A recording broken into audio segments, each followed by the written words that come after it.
안녕하십니까. 오늘은 미월 개수일간에 대해서 알아보도록 하겠습니다. 미월 개수일간에 대해서 알아보려면 세 가지로 나누어서 한번 살펴봐야 합니다. 그 첫 번째는 개수일간에 대해서 알아볼 필요가 있습니다.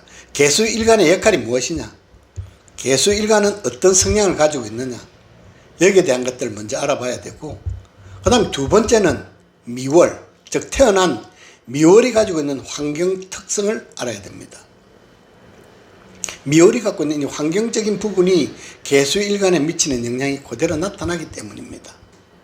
그 다음 세 번째는, 그러면은 앞에 말씀드린 내용 그대로 이어가겠습니다. 미월의 개수일간은 자기 역할을 수행하기 위해서는 무엇이 필요한가, 어떻게 해야 되는가, 이 세 가지로 나누어서 한번 이야기해 보도록 하겠습니다. 먼저 처음 말씀드린 개수일간에 대해서 알아보겠습니다. 이 개수라고 하면은 자꾸만 비교해서 생각하는 것이 임수입니다. 임수와 개수일간을 항상 이렇게 뭔가 비교하는 경향이 많습니다. 엄연히 다른데도 불구하고 말이죠. 흔히들 임수는 크고 개수는 작고, 임수는 많고 개수는 또 뭐 아주 미미한, 아주 미세한, 이렇게 보는 경우, 대소의 구분으로 좀 많이 보는 경향들이 있습니다. 이렇게 되면은 물론 그 비유하는 부분이니까 어느 정도 뭐 이해되는 부분은 있지만, 이것들이 자칫 잘못하면은 임수와 개수를 어떤 특정적인 선입견을 남길 수 있기 때문에, 그러한 방법보다는 조금 더 뭐 이해도 좋지만 조금 더 해석하는데 폭을 좀 넓혀 갔으면 하는 바람입니다. 이 개수가 갖는 의미는 좀 제가 비유하고자 하면은, 개수는 하늘에 있는 물이다 라고 말씀을 드릴 수가 있습니다. 물이라고 하면은 예를 들어서 수증기도 되겠죠. 아니면 또 구름도 되겠고, 그 다음 비도 될 수 있고, 뭐 눈도 될 수 있습니다. 하늘에 있는 비다 라고 제가 한번 설명을 해 보겠습니다. 하늘에서 비가 내릴 때는 그 역할이 있어야 합니다. 그 내리는 비가 무엇을 할 것이냐, 개수일간의 특징입니다. 개수일간에 무엇을 할 것이냐, 무엇을 해야 되느냐, 잎을 푸르게 할 것인지, 축축하게 적셔서 잎을 푸르게 무성하게 만들 것인지, 아니면은 더위를 식혀줄 것인지, 아니면은 메마르고 갈라터진 땅을 촉촉하게 적셔서 뭔가 윤기가 나도록 할 것인지, 이 세 가지 역할이 있어야 됩니다. 잎을 푸르게 한다는 말은 목을 상징합니다. 목기를 상징합니다. 그러면은 자기의 뜻을 목기를 통해서 발현하는 것입니다. 재능이죠. 자기 능력입니다. 그것을 발휘할 수 있게 되는 것입니다. 수로 인해서 잎이 푸르게 되겠다는 것은 자기의 능력, 자기의 재능을 발휘하게 된다는 겁니다. 개수일간한테서 목기가 있느냐가 없느냐가 이런 결정을 하게 된다는 의미입니다. 다음으로 더위를 식혀야 한다라고 제가 말씀드렸는데, 이 더위를 식힌다는 의미는 화, 즉 불을 말합니다. 개수일간한테 불, 화라는 의미는 재물입니다. 그리고 가정입니다. 건강을 상징합니다. 그러니까 개수일간에게 있느냐 없느냐라고 좀 봐야 되겠죠. 그 다음으로는 땅을 제가 적신다고 했습니다. 더위에 땅을 적신지, 안 그러면은 뭔가 물기에 가득 찬 땅을 적시는지, 더운 땅을 적셔주는지, 이것들에 따라서 자기의 역할이 있게 되는 겁니다. 땅을 적신다는 의미는 자기로서는 명예입니다.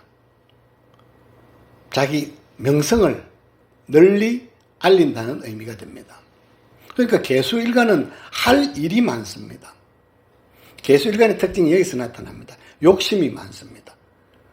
목적을 하늘에서 내릴 때는 그 목적하는 바가 있기 때문에 계획적이고 계산적인 부분에 발달되어 있는 분들이 많습니다. 수리적으로, 계산적으로, 실리적으로 이런 것들에 있어서 좀 많이 두각을 많이 나타냅니다.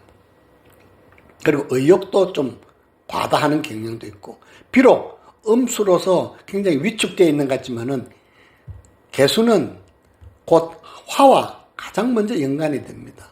어떻게 보면은 수라고 자칫 잘못 봤다가는 큰일 납니다. 화를 항상 품고 있기 때문에 그렇습니다. 그럼 개수일간에 대해서 알아봤습니다. 개수일간은 해야 될 역할이 있다고 제가 말씀드렸습니다.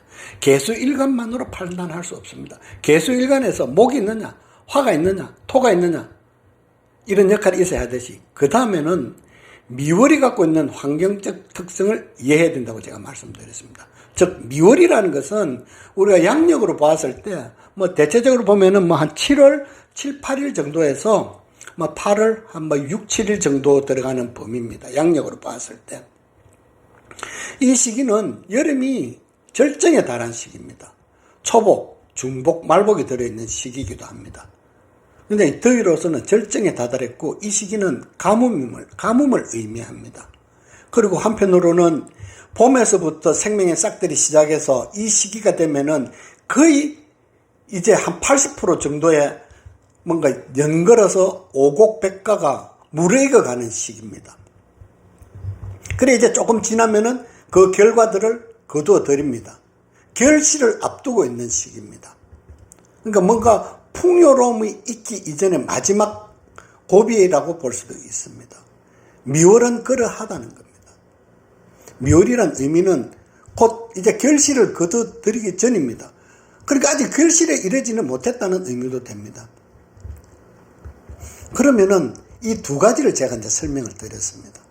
그랬을 때 마지막으로 제가 세 번째, 그러면은 어떻게 해야 되느냐? 미월의 개수는 무엇이 필요하고 어떻게 해야 되느냐? 미월의 개수 일간 그 사주에 갖고 계시는 분들은 이러한 성향을 그대로 가지고 있을 수 있습니다. 역할이 많습니다. 해야 할 일이 많습니다. 욕심이 많다는 의미입니다. 가장 먼저 이 시기는 생명의 싹을 틔워내지는 않습니다. 그러니 가장 먼저 해야 될 것이 더위를 식혀야 할 필요가 있습니다. 더위는 앞에서 말씀드렸죠. 재물입니다.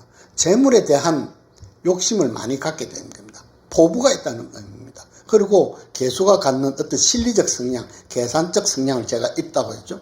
그리고 목적하는 바가 뚜렷하다는 겁니다. 자기 목적하는 바는 잘 포기하지 않는다. 다음으로 더운 땅을 적신다는 말은 명예욕이 강하다는 겁니다. 그러니까 부귀영화를 누리고 싶어 한다. 그런데 한편으로는 이 시기에 목기는 필요가 없습니다. 이 시기에는 생명을 싹을 틔워낼 수가 없습니다. 목의 역할이 없다는 말입니다.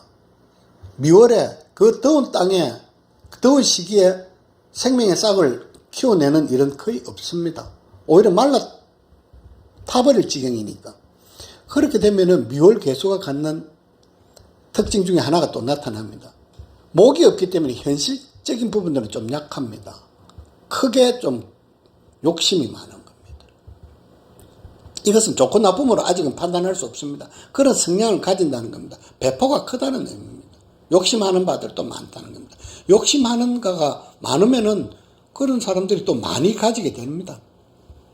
근데 이제 마지막으로 세 번째 얘기하는 건, 그럼 무엇이 필요해야지 이것을 갖느냐? 그러면은 개수일간은 갖고자 하는 것이 큰 겁니다. 더위를 식혀야 하니까 재물, 그리고 땅을 적시니 명예, 부귀와 영화를 다 꿈꾼다는 의미죠.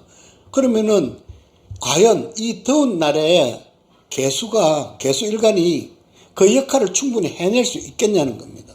역부족입니다. 부족하다는 겁니다. 자신의 역할로서는 감당할 수 없다는 의미입니다. 그럼 뭔가 도와줘야 된다는 겁니다. 개수일간을 뭔가 어디선가는 도와줘야 된다. 가장 먼저 생각해 볼 수 있는 것은 임수나 개수를 떠올릴 수가 있습니다. 자, 임수를 만약에 가정을 한번 해보겠습니다. 임수라는 의미는 대수입니다. 이 시기에 폭우와 뭔가 태풍이 부는 것과도 마찬가지입니다.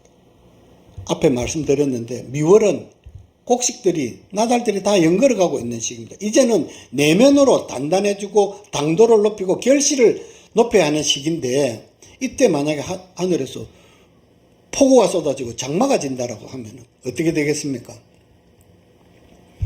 곡식들이 다 떨어져 버리고 1년 농사를 망치게 됩니다. 그러면은 개수로서는 임수를 사용할 수 없는 시기입니다. 덥다고 해서 무조건 물을 뿌려줄 수 없다는 말입니다. 그것도 엄청난 양의 비는 오히려 1년 농사를 망치게 되니 임수를 쓸 수 없습니다. 그 다음에 개수. 생각해 볼 수 있는데, 개수는 앞에 말씀드렸습니다. 역부족이라는 겁니다. 개수로서는 이 시기는 뭔가 이 두 가지 일을 혼자서는 다 수행할 수 없다. 역부족이랬죠. 그럼 이제 생각해 볼 수 있는 것이 금기, 금입니다. 이 금기라는 것은 땅 속에 매장되어 있는 뭔가 안반수, 용천수와도 같습니다. 그러면은 이제 생각을 해보면은 이 시기에는 관정을 뚫어서 뭔가 수도를 땅 밑에 깊이 심어서 거기서 끌어올린 물로 과수원에 물을 뿌릴, 개수는 스프링클러와 같은 역할을 한다고 생각해 보십시오. 그랬을 때 금기는 안반수입니다. 땅속에서 깊이서 올라오는 물입니다. 시원한 물입니다. 그것으로서 골고루 오랫동안 뿌려주는 겁니다. 이랬을 때 역할이 이 개수가 이루고자 하는 것은 더위도 식히고 땀도 적셔야 하는 것은 그것을 이룩하기 위해서는, 그것을 이루기 위해서는, 그런 목적을 달성하기 위해서는 금이 있어야 한다는 것입니다. 그래서 이것을 용신이라고도 합니다. 명리에서 이렇게 용신을 쓸 때 좀 살펴야 하는 것이 용신으로 사주를 보지는 않습니다. 용신으로 판단하는 것도 아닙니다. 일간이 그 역할을 수행하기 위해서 개수일간은 입도 푸르게 하고 더위도 식히고 그리고 메마른 땅도 뭔가 적셔야 한다는 것은 개수일간이 해야 할 목적이고 일입니다. 그 역할인데 그것을 하기 위해서는 도움이 있는 것들이 필요하다. 그것을 우리가 용신이라고 합니다. 그 역할이 있었을 때 그것을 이룰 수 있다. 목적하는 바를 이룰 수 있다. 그러니까 자기의 역할과 용신이란 의미는 다릅니다. 그런데 잘못하면은 용신을 이렇게 거꾸로 알고 있는 분들이 많습니다. 그래서 때로는 용신, 불가론을 펼치는 분도 있고, 무용론을 또 흔히들 주장하는 분도 있습니다. 조금 더 이해가 높으면은 용신에 대한 정확한 목적을 알면은 그런 이야기는 하지 않을 것이라 생각합니다. 그래서 제가 이렇게 이제 세 가지를 개수일간, 즉 미월의 개수일간에 대해서 말씀드렸는데, 개수일간이 갖는 역할이 무엇이냐? 그러면 개수일간이 자신입니다. 그러면 그 사람은 무엇을 하고 싶어 하는가? 푸른 잎을, 그 다음에 더위를, 땅을 적시고 싶어 하고, 그러니까 그것이 자기가 하고자 하는 것들입니다. 근데 그걸 하기 위해서는 뭐가 필요하다? 금기가 필요하다. 이 금기는 개수일간한테 금기라는 의미는 부모와도 연관이 되고 또 한편으로 이건 공부입니다. 노력입니다. 뭔가 자격증과도 같은 겁니다. 그런데 이걸 인연을 지어보면은 이 금이 용신이 되었을 때 뭘 해야 되느냐? 중요합니다. 근데 미월의 개수일간한테는 필요 없는 것이 하나가 있습니다. 없습니다. 뭐냐면은 이 목기입니다. 목기. 개수일간이 목기가 있느냐 없느냐에 따라서 또 사주를 읽는 방법은 또 바뀔 수가 있습니다. 오늘은 그 미월 개수일간에 대해서 이렇게 몇 가지 이렇게 알아보았습니다. 미월의 개수일간은 무엇을 해야 되고, 환경은 어떠하고, 무엇이 필요한가? 이 세 가지에 대해서 제가 간략하게 설명드렸습니다. 다음 시간에 또 되면은 이번에는 임수일간을 가지고 한번 이야기해 보도록 하겠습니다. 감사합니다.